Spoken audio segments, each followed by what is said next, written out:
Hey Christina, so I got your sweet little guy here, Mr. Huck. Thankfully we are working in some nice shade today, so I hope you can see me all right. I'm never really able to. So what we're working on today is loose leash walking fundamentals. Everything has been going great when it comes to basic obedience. All of his hand signals, down. Good. Oh, sit, down. Oh, try one more time. Ah. Yeah. There we go. Okay. You know, stay, touch. So now this is really going to be what like a heel looks like, or a with me, okay? So that's what our main focus is going to be. I'm going to show you how you're going to start utilizing the proper techniques whenever starting loose leash walking. So when you're doing that, always just start on the left side, okay? It just works really well. When we're body blocking, this way, you can use your He's a little young for this, but he's doing so well. I'm gonna just kind of move him along. So remember our luring? That's how I start with that. Good. Then keeps him right there. Right foot keeps him from going this way when we're walking forward. He can't cross in front of me. Left foot means he can't cross behind me, going that way, okay?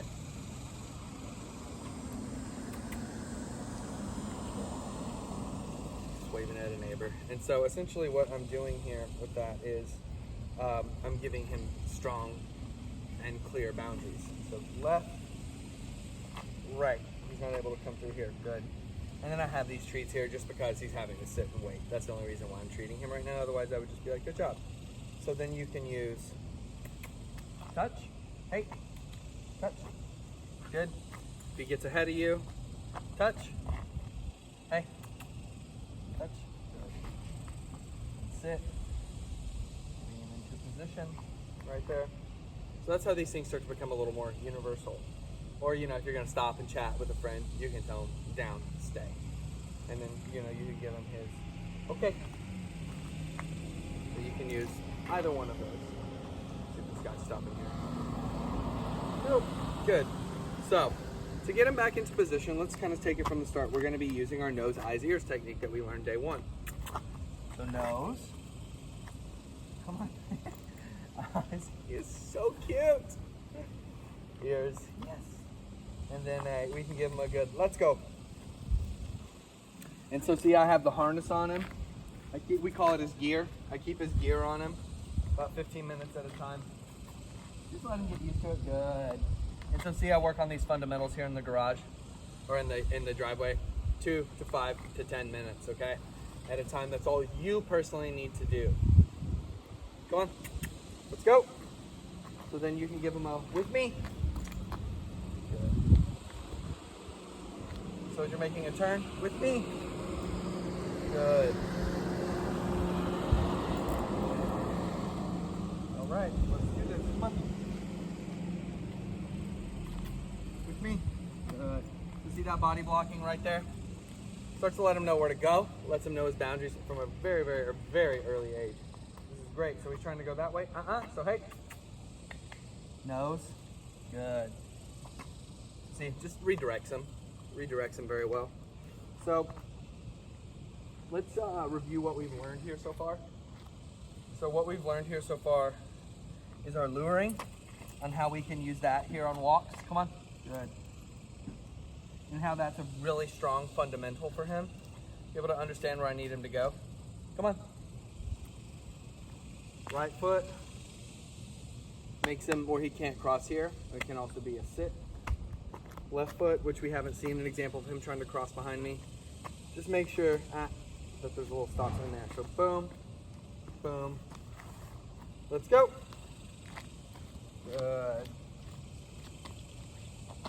And then a heel, just like that. Boom. So let's see that heel again. Come on. So lure him over here, lure him behind you, to that back foot. Come on, a little more. Let's try it again. Come on. Turn him around, boom. So I just go like this, and then I just turn it around back that way. And then you can get him into an automatic sit by just, yep, and he's gonna do it anyway. Let's go. So running through that, good. So those are the commands that you really need for your fundamentals for him. Good. And then you can say hi, hello, how you doing, blah, blah, blah, to your neighbors. Stay. Oh, not so good this time. So see, the reason why I did that, I pretty much knew he wasn't going to stay if he was even better. But the thing is you have to set up context for everything that he's doing, okay? So he hasn't done this out here. He hadn't done a down out here ever. So that's why I think that, you know, showing that in these different positions and situations is important. You know, he's not focused really on a stay, right? But this is better. Touch. Good. Good job. So, just work with him in other areas and understand that context does matter. And he is going to be a puppy. Like, he had a bad night last night.